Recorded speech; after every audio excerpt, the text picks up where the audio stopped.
see farther than mine. You know it. Your hand is reaching out for my hand. Yeah, you're good.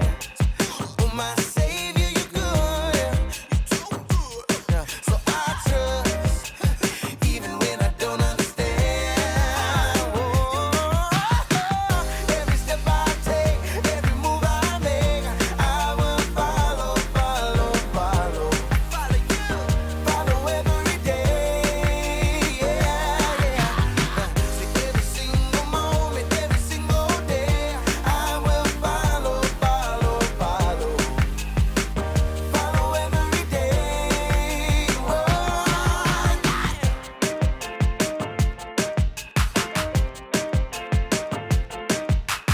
F-O, double L-O-W, I'm gonna follow you.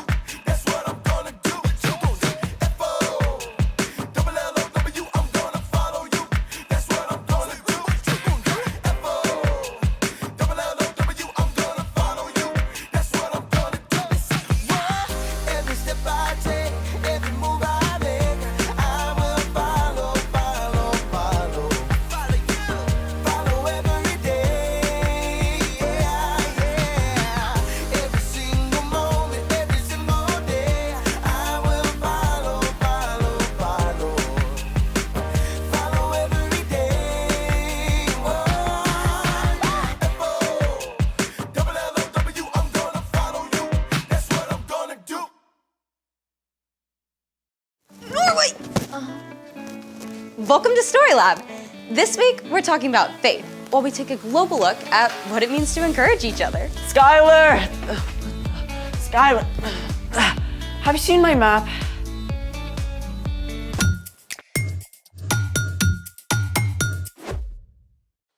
Hey, I'm Skylar. And I'm Sebastian, We're talking about faith.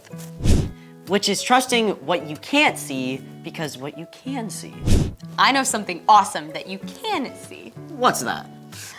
Your family and friends around you on Sunday morning, or wherever and whenever you do church. What am I supposed to trust because of that? That church is way bigger than where you happen to meet. In fact, church shows up in all kinds of ways across the entire globe. Have you ever visited a different church in another country? Actually, I have. I visited the Notre Dame in Paris, but I also know someone who grew up in a different place. Venezuela. Hold on. You... Venezuela, top of South America. So, who's your Venezuelan friend? His name is Italo, and we get to talk to him. Right now. Way cool. Hi, Italo. Thanks so much for talking with us. Hey guys, thank you for having me. So, you've been part of or visited churches in a lot of different places, right? Yeah, that's right. Well, first I grew up in Venezuela, where I served on the kids and student side. That church group, for nearly 5,000 people while I was there. Then I moved to Costa Rica to work there with a smaller church. And then I have been thankful to be on training with other different churches in Mexico, Puerto Rico, Panama too. Hold it, let's see all of those on a map. Wow. What were some of these different churches like? Well, in Costa Rica, I did a missionary training and I visited churches in the jungle to help with the construction there. There, some of them, they were really remote. They didn't have running water, electricity at all time. It was different. Wow, that's really hard. Yeah, it's a little bit hard for them, but even the people in the villages, they don't have anything. They're really joyful. They see them to worship God is like nothing I have seen in other place. The people there were completely committed to loving God and to serve others. What are some of the ways you've seen God work in the churches you visited? Yeah, one thing I love is that a lot of these churches really value the personal relationship. When you're going to these churches, even if they are small or bigger, the people know your name. You feel when you go to a church, you are part of a family. And after church, the people just hang out, they share a meal. It's not just come here, sit down, and that's it. So it's just great. So great. What are some of the ways you've seen Jesus followers encourage each other? Well, one church I worked with in Puerto Rico was growing super fast, but they didn't have a building. So another church said to them, hey, we're not using our building in the afternoon, so come and just use it for free. Just have your church in our church. That's awesome.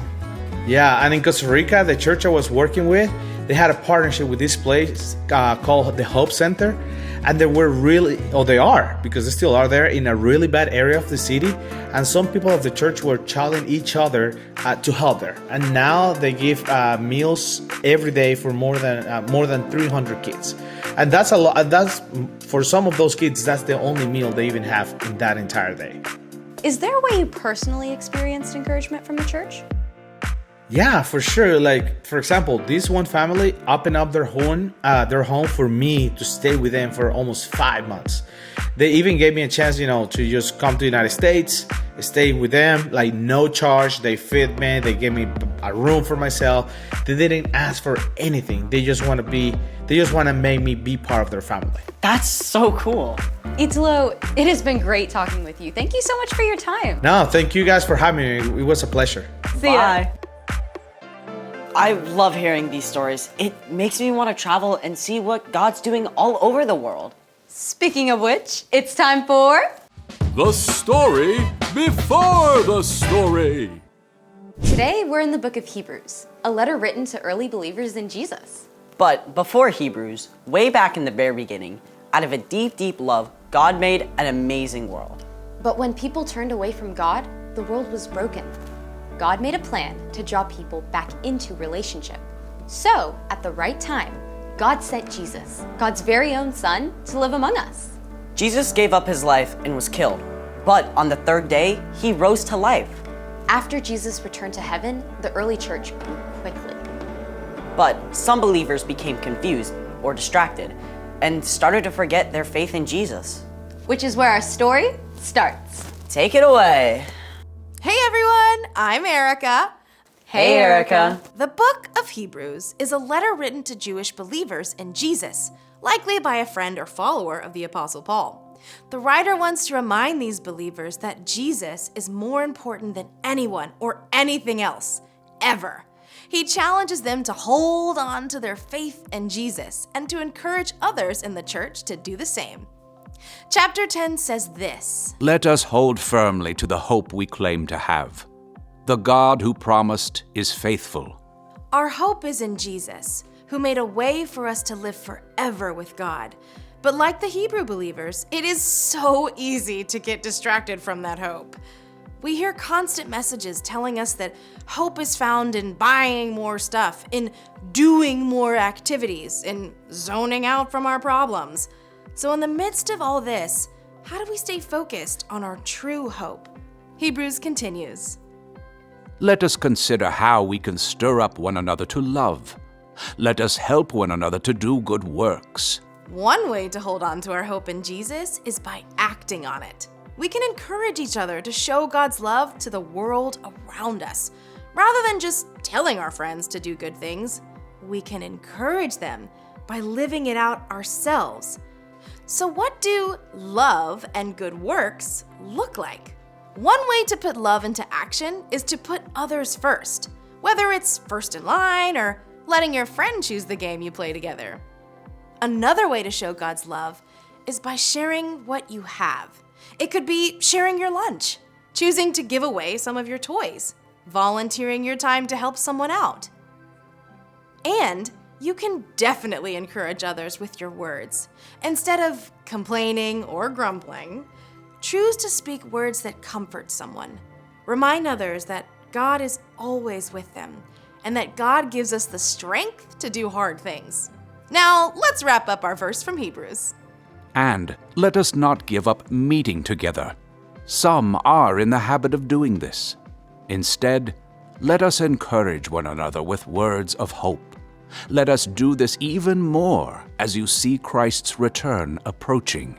Let's be real. Even though texting someone is great, it's just not the same as spending time with them in person. We need each other. One way to meet together is at church. It doesn't matter whether your church meets in a building or a storefront or even outside. It's the people who matter. Maybe it's been a long week and it would be easier to skip church altogether. You can tell your grown-ups you'd really like a chance to hang out with your friends at church. Another way to meet up together is to spend time with your small group or class, even outside of church. If you've got a game or a performance, you can invite your small group leader and friends from church, or go to their events to cheer them on. And you can meet together just by hanging out with friends who love Jesus. Let's see those verses again. Let us hold firmly to the hope we claim to have. The God who promised is faithful. Let us consider how we can stir up one another to love. Let us help one another to do good works. And let us not give up meeting together. Some are in the habit of doing this. Instead, let us encourage one another with words of hope. Let us do this even more as you see Christ's return approaching. At the end of time, Jesus will return, and God will make right everything that's wrong. Only God knows when that will be. But in the meantime, we have an amazing opportunity to encourage each other to stay strong in our faith in Jesus and to show God's love to the world. The end. So, church isn't just for learning stuff about God. It's also about the people we meet and helping each other be strong. Exactly, because our faith is stronger together. So, what's our part in the story? Sometimes it's tempting to be a loner. You don't feel like you fit in, even at church. Or you've got sports on Sunday and it's hard to keep up with your church friends. Or it seems like none of your close friends care about following Jesus. Don't give up. Ask God to help you find at least a few friends who love Jesus and can encourage you. And if you feel like you're an outsider at your church, you're probably not the only one. See what happens if you start up a conversation with someone new in your small group. Or invite kids from your church to your birthday party. No matter what, you can choose to live out God's love. And encourage those around you to do the same. I think you got it. See you next time. Bye, Erica. So here's the thing. Our faith is stronger together. Hey, what just happened? I think the power's out. I got an idea. I've got another idea. That's amazing. Thanks for joining us in the Story Lab. See you next time. I think we need more candles.